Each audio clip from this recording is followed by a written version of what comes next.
Everyone has that one memory of a childhood game. Back in the 2000s, it was almost always those poorly designed PC games that were admittedly made on the cheap.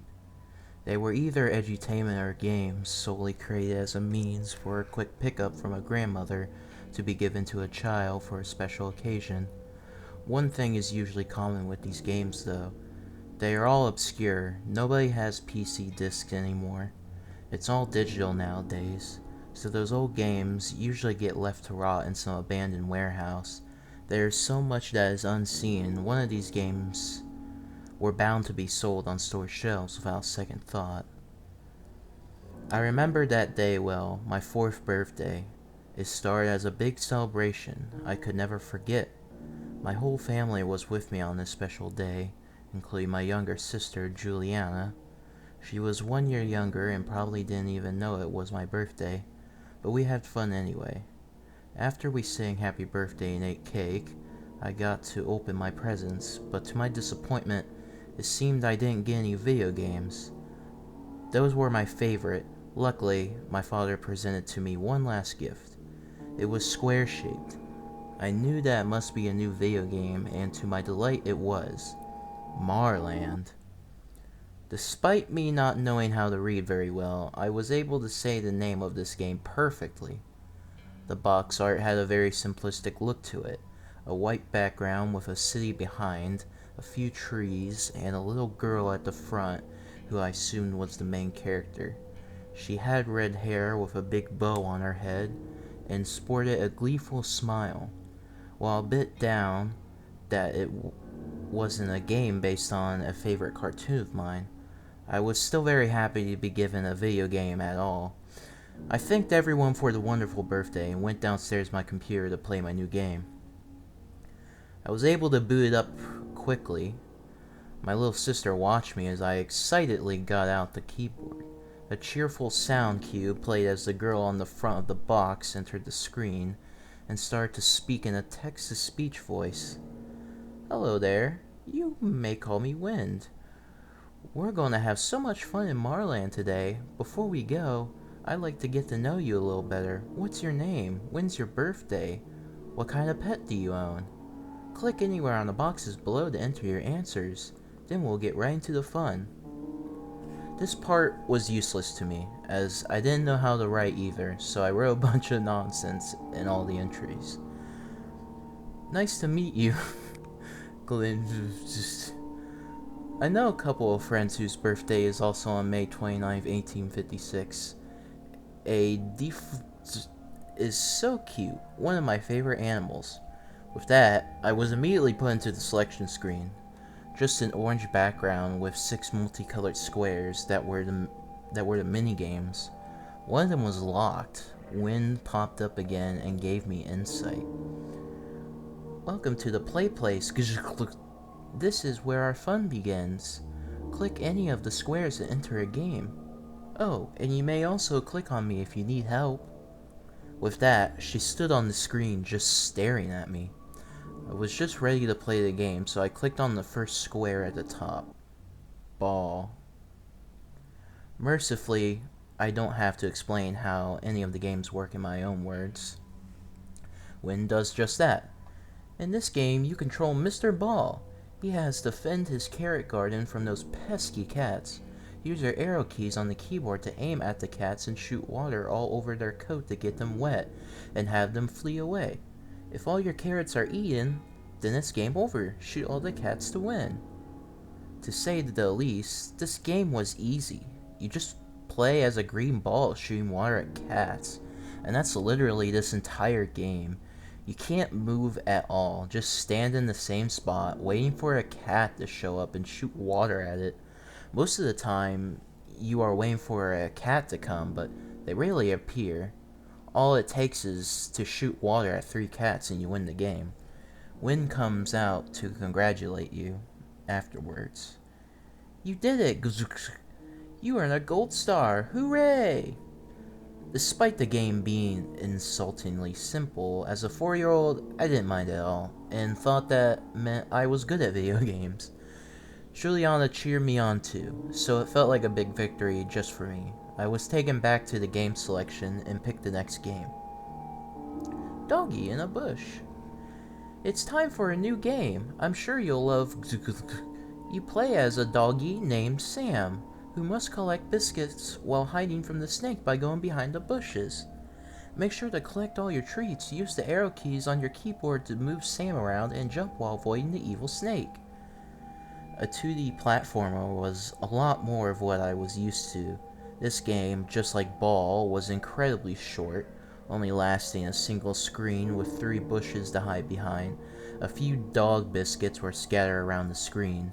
The snake enemy was very threatening, only moving a couple of pixels before stopping dead in its track for mere seconds. Then it moves a couple more pixels, effectively repeating the same process for the whole game. I collected all the biscuits and was presented with another instance of wind appearing at the corner of the screen to congratulate me. Yay for you are an expert dog biscuit collector. You earned your 2nd gold star. I did a stupid dance right in front of the computer as Juliana hugged me, thinking I was some sort of master at video games. Game number 2 done, 4 to go. Jungle Explorer. I'm gonna be completely honest here, I still have no idea how this minigame works. It's so incompetently designed that, looking back, I was wondering whether or not they even tried. But not even Wynn's explanation shed any light on my confusion. Have fun playing as Jungle Jim as you explore the cascading waterfalls and large trees. If you don't, then I don't know. I'm going to attempt to explain this game as best as I can, so, as always, this game consists of only a single screen. Jungle Jim hangs onto a vine, and you use the arrow keys to push him back and forth. I'm not even sure you can lose in this game, as moving the vine for a short amount of time will immediately have you win the game anyway. Wow, good job, you did it! As a child, I was puzzled as to what I even did, but didn't care. Getting the satisfaction of winning was the only thing important to me. Juliana was mesmerized by the game that she asked if she could play too. I was hesitant at first. If there's one thing siblings don't like, it's sharing. My games were off limits, and anytime I'd let Juliana play, she'd not even know what to do and completely mess up, which was very frustrating. I angrily told her no, which caused her to start having a tantrum. Knowing I'd get in trouble for causing her to cry, I calmed her down and apathetically let her sit down on a chair and play the game. Juliana already knew I was going down in an order, so she wanted to pick the 4th game on the list. Card Match. This one will be a great game, These cards all have pictures of shapes on them, and you must correctly guess what matches what when I flip them over. It's tricky, but very fun. Good luck. Just a classic memory game. I already had fun playing these before, so I was annoyed that my little sister was playing it instead. As always, she wasn't doing anything right, just clicking everywhere, having the cards flip around. I asked her if I can help her, but she refused. Wanting to do it all by herself, I was clearly devastated by this because I knew that she would make me lose. But that's when I realized that there didn't seem to be any consequence for getting a wrong match. Wynn just says, "Oops," and lets you try again. Juliana blindly clicking everywhere eventually got her to win the game anyway. It kinda spoiled my enjoyment because it made me wonder if there was even a point to this game at all. Was this just some baby game that Dad bought me? Even at such a young age, I already knew what baby games were like. The daycare I used to go to was filled with them. I felt a bit offended. Really, my one and only drive to continue was the fact I had never beaten a game before, and since I was close to playing all the minigames, I eagerly wanted to see the end. Juliana cheerfully let me back on the chair to continue playing. There was only one game left that wasn't locked. The dungeon.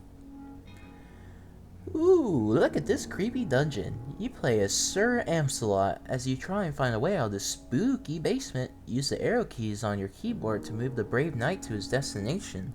There's only one exit, so you better use your head.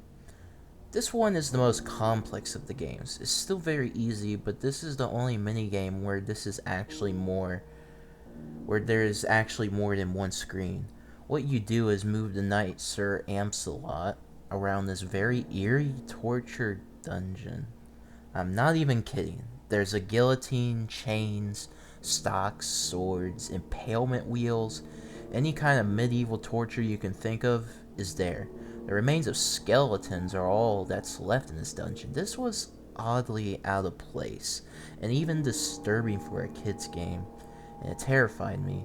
Juliana didn't seem scared, and she was even making fun of me, calling me childish names like poophead and diaper butt. I didn't want to seem like I was lesser than my younger sister, so I carried on. The whole dungeon was a maze, each with different doors that led to different areas. They all looked the same with the skeletons and the torture devices, so I was pretty stumped. I really couldn't get the atmosphere out of my head. That music was really chilling. The graphics seemed a lot more advanced than the previous mini-games. What really got me was whenever there was a skeleton in the way of a door, the knight would continuously slice it with his sword until it became nothing more than dust. After going through many of the different doors, the knight ended up outside in broad daylight. I felt relieved. I figured that I never want to play that minigame again. There was a feeling of dread that was still in me, and I was even considering just shutting the game off. Awesome, you successfully conquered the dungeon. You are such an amazing player, Glishden. I didn't want to play the game anymore. I was an easily frightened child and would often be scared of things that had any kind of spooky atmosphere to it. I even skipped out on my first Halloween because things like ghosts and skeletons scared me. I remember not being able to play this one 3D platformer I only vividly recall with a Ghost Mansion level. That reminded me of when I would ask my dad to complete those levels for me. I always looked up to him. He was the person that helped me get over my fear of the dark. I was booted back to the minigame selection screen. The sixth and final level was unlocked, and I was able to click it to enter. I initially went for it at first, but after playing the dungeon, I started to imagine something even scarier for this one. Maybe zombies or chainsaw-wielding killers. It made me not take any chances. I held Juliana's hand as I sprinted upstairs with my dad. Both my parents were watching the news on the couch. Obviously, being the whiny child I blabbered to my dad to help me complete this level as I was too scared to play it. My mom, clearly annoyed by me as well, convinced my dad to come downstairs with me and play the game with me. My father was a tad reluctant, but he simply wanted to shut my yapping, so he sighed as he walked downstairs with me and Juliana. When we got to the computer, I pointed at the level I wanted him to play. I stopped him before he clicked on the minigame as I didn't want to see it, but I told him to call me down when he completes it, so I can see the ending. He agreed to do so. Juliana wanted to stay, which at first made me want to do the same, but the fear of the unknown got the best of me. I ran out all the way upstairs to my room. I got to play with the rest of my birthday presents for a good while. I had a good time in my room. I had hardly paid attention to the passage of time. It was still light out when I left the computer room. By the time I had even forgotten about the game, it was already pitch black outside. My mother had knocked on the door, informing me that it was time for my bed. I let out a little sigh, but was still feeling tired. My mom looked into her bedroom. Then she looked into Juliana's bedroom, and had a slightly worried expression on her face. Is your father and Juliana still downstairs together? I haven't seen them at all since I told him to come with you for that video game. My mother asked in a relatively concerning tone. At first I was confused by what she meant by this. Then only now it hit me that my dad was supposed to complete that level and show me the ending. I walked downstairs with Mom to check up on them. I was a bit furious because in my mind I thought my dad already beat the game and didn't even tell me. While walking, Mom asked me a question. How was that game anyways? My mother questioned. I simply said, it was okay. She didn't even respond. While walking downstairs, for whatever reason, I was feeling uneasy. Maybe it was seeing my mom feeling worried about what happened, or maybe I felt scared about the game and didn't want to see the dungeon minigame again. My mother hollowed out to Juliana and Dad. No answer. Something caught my eye, though. From the inside of the computer room, the door leading into the garage seemed to be open by a crack. I walked over to the door to investigate. The computer was shut off. When I went into the basement, I was at first relieved to see my father. Something wasn't right, though. He was kneeling on the ground. I looked at his hands, his shirt. He was covered in some sort of red liquid.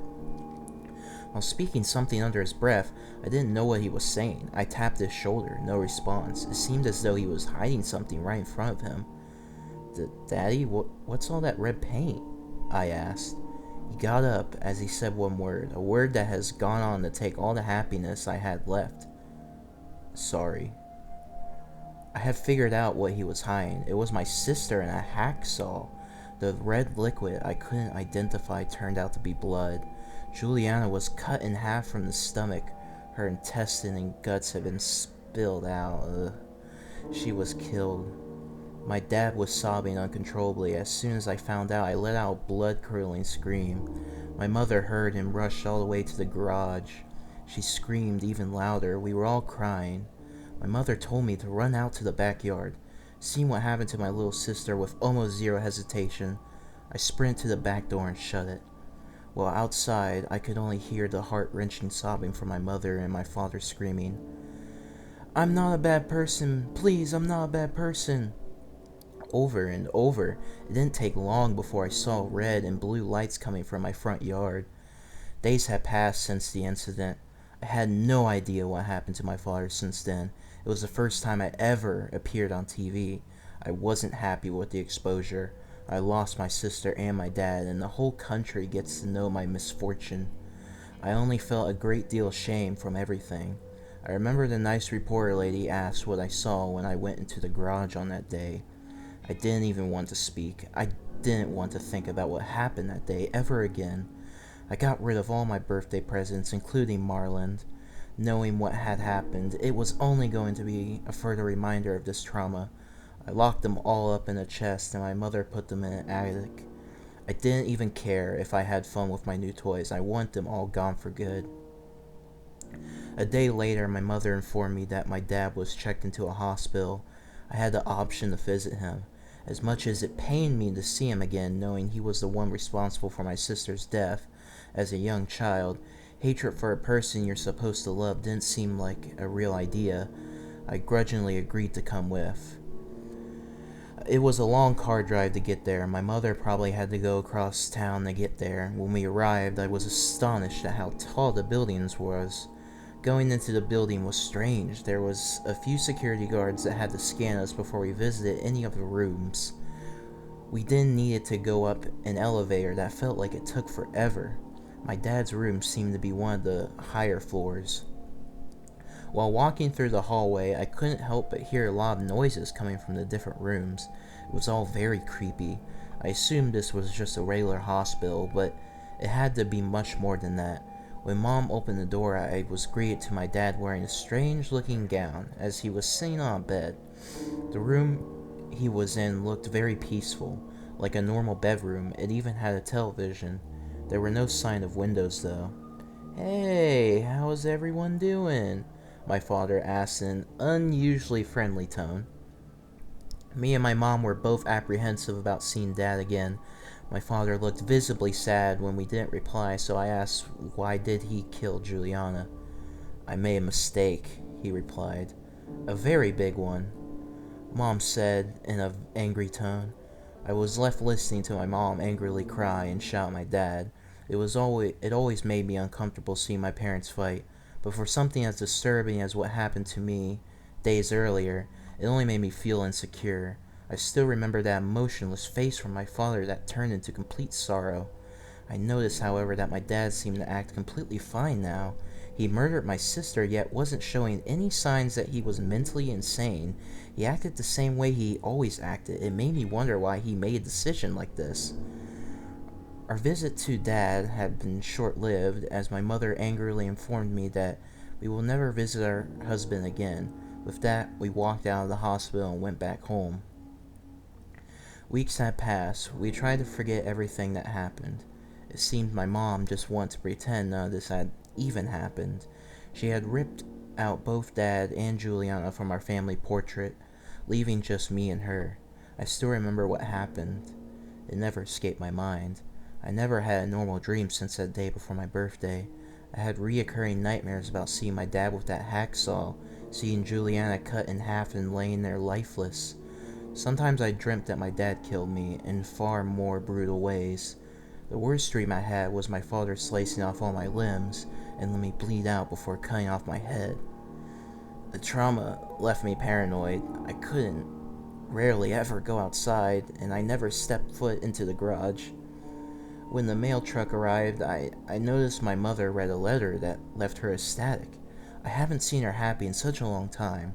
I asked her what it was, but she refused to tell me. I was annoyed at this, but I tried to not let it bother me.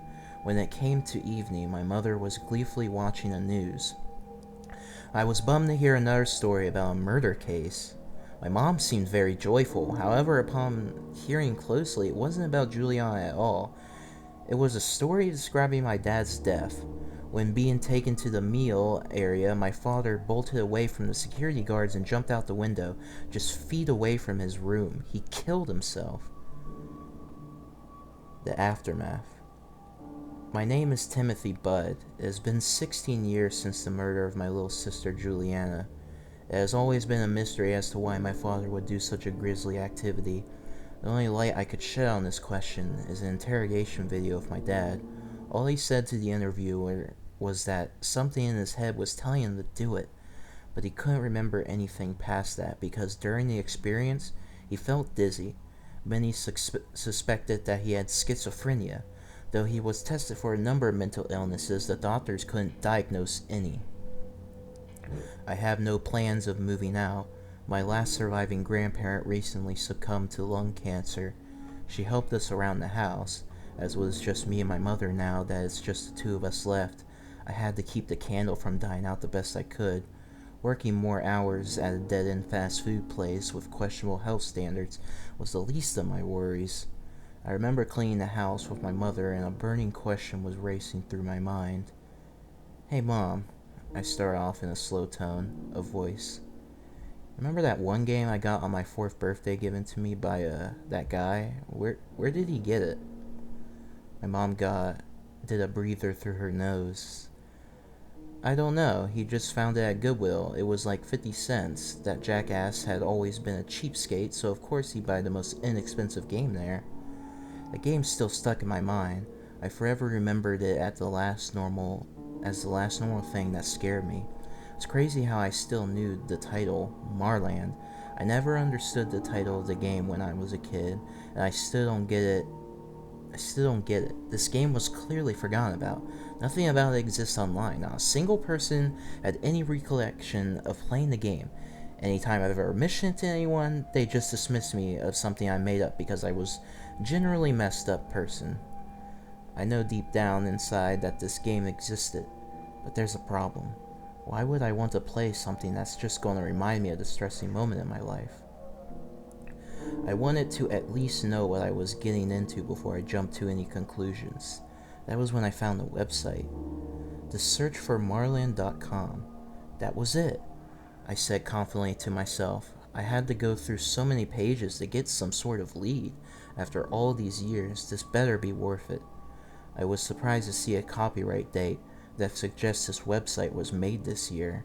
It was an old-looking forum, not many entries either, only about 3. I'm not even sure if anyone of the members have actually played the game, more so just questioning its existence. The website layout was completely brown.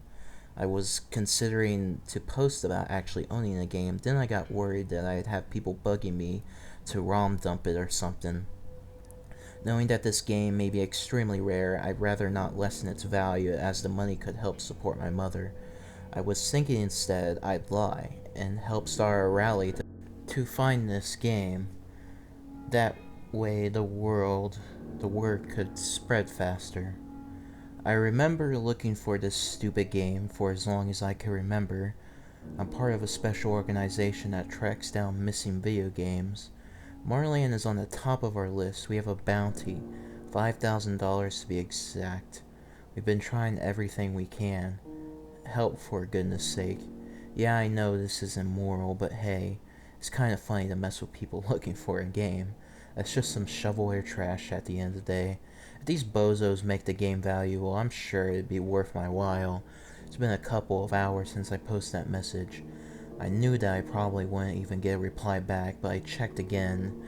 Anyway, I was wrong. Hi, I'm glad you reached out to us. Honestly, this search was going nowhere, lol. We actually made this website for the four of us. I never actually thought that someone outside our little friend group would be aware of this game. In fact, all my friends, but me, left this site. I only checked up on it every now and then. I didn't expect to see another person make a post on here. But I guess anything's possible. Lol. We never really talked about this in any of our posts. Have you ever heard of He-Up? Don't worry if you haven't. It's a made-up religion from the late 90s that's unknown to most. I always viewed it as more of a cult. Think Christianity, but a lot more vague. I only ever got information on their church, which looked way more like some testing lab, both inside and out. It was located on a secluded grassy island surrounded by a body of water. There were only 6 adults and 30 children. The kids ranged from being 2 to 13. They worshipped 3 gods, which were depicted as being 3 completely black figures. They wanted the kids to become the future gods. They believed that once the children have completed their tasks, they inevitably add to the gods when they died and become one themselves, making the world a better and safer place to live in. One of the tasks involved producing a few hundred copies of a game we know as MARLAND.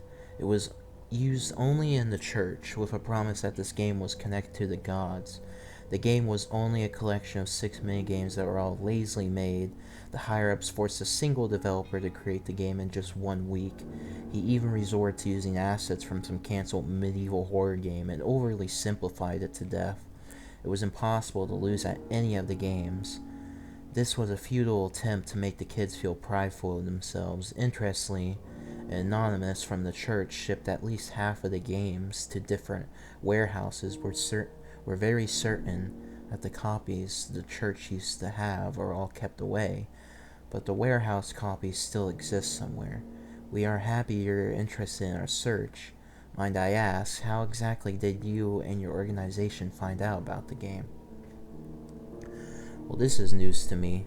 Was this guy trolling, just like I was? This sounded unbelievable. However, it was making me feel intrigued. This game is related to some cult with children? Sounds a lot more like a pedophile ring or human trafficking to me. Wanting to get to the bottom of this, I went all the way up to the attic, gone through a few cobwebs, and dusted off the chest I locked away from my 4th birthday presents. I took the box downstairs to the computer room. Opening up the box made me tremble. Even though it was mostly just toys, I saw the game again. It instantly took me back to opening it for the first time as a little kid. The box art was exactly how I remembered. Over cutesy, I annoyingly had to set up the old computer again. After a bit of trial and error and frustratingly yelling at the damn PC, I heard it boot up. Before I entered the game into the disk slot, I decided it was only fair to reply to the guy who messaged me. I got out my phone and went back to the forums. The whole backstory they gave to me was eyebrow raising, so I decided to come clean to them and admit that I own the game. Subject: RE Hell. That's crazy. I never knew that this piece of garbage had such a complicated history behind it. I'm gonna be honest, but I'm not really part of an organization. Call me a bullshitter of all you want, I don't care. I had this game since I was 4 years old and always assumed it was just some baby game, shovelware to entertain a 2-year-old for like 5 minutes. At least I finally have some closure onto why the dungeon level was so scary, lol. Yo man, I finally built up the courage to play this nightmare again, set up my old computer and everything. I was never able to play the 6th game, so no spoilers, LMAO. I inserted the game into the disk slot. The software booted up. It was instantly bringing me back to when I was 4 years old. I wasn't feeling any childhood whimsy though, Just a ton of anxiety. It felt like it was my fourth birthday over again. Surprisingly, the game saved all my progress. It even had all the nonsense I remember writing when I was 4. When popped up again, felt like meeting some messed up childhood friend years later. She weirdly didn't seem happy to see me. She looked distraught. That's a surprise. Didn't something not go right with you? I didn't expect for this to open again. Can you do me a favor and click the last minigame again? I think you might have missed something, which is okay. Well, this is awkward, I said rather sarcastically to myself. I was already had a pretty good feel for this game now. Nothing seemed scary at all. The wind's message was strange to say the least. Guess this was just some Easter egg this cult put in for anyone who hasn't played a game for a while. I happily beat my worries as I clicked on the final minigame. New land enter. Wynn didn't appear to give the instructions of the level this time. Not a big loss, you know, those baby toys where you match the shapes into the correct holes. It's literally just that, verbatim. A green board with 5 different shape holes and 5 different shape blocks against a white background. This is lame, I thought to myself, but seeing how the rest of the games were like this, should I even act surprised? I matched each one of the shapes into the holes easy. Suddenly, the board and the pieces disappeared, only leaving the white background. Wynn appears from the corner one last time. Well, it has been a fun journey, hasn't it? We went through so much now, it's time to go. I was so happy to spend all my time with you, but nothing lasts forever. I wish you the best of luck in the new land. I know that you will do great to help make the people of the world happy. Goodbye. I'll never forget you, friend. Wynn slowly fades out. I was confused, to say the least. Then it happened. The game went crazy. It was flashing different colors every second. It was making an incredibly distorted sound. However, I wasn't startled by this at all. I had fallen into a trance in mere seconds. I was still very much aware of my surroundings, but I couldn't look away. I couldn't even blink. I started to see incoherent, abstract images flash on the screen, words that I couldn't make out. I heard this babbling coming from my speakers. It sounded like someone speaking directly into my ears. I couldn't understand it at all. Like how foreigners who only speak one language hear people speak English. I had no idea how long this went on for. Eventually the game just crashed and went straight back to the desktop. I felt lightheaded afterwards. Whatever that was screwed with my mind to the point where I wasn't even sure what was reality or not. Things kept popping into my brain. Stuff I had never even thought of before, ideas that were beyond anything recognizable. The scenarios I knew were wrong but felt myself realistically doing. I reached over to my phone to try and look up my symptoms so I knew if this was serious or not. I was still on the MARLAND forums. I accidentally refreshed and noticed I had received a final message. Get rid of the game now. You have no idea how dangerous this thing is. I didn't want to tell you this. I didn't want to tell anyone this. We started this website as we were the last surviving members of this Hiop church. I had to see that shit. It's no joke. The head of the church worked at a military force interrogating war criminals. He created these subliminal messages for those guys, but eventually went to a passion of him when the captives started claiming that they were seeing dark figures during the message.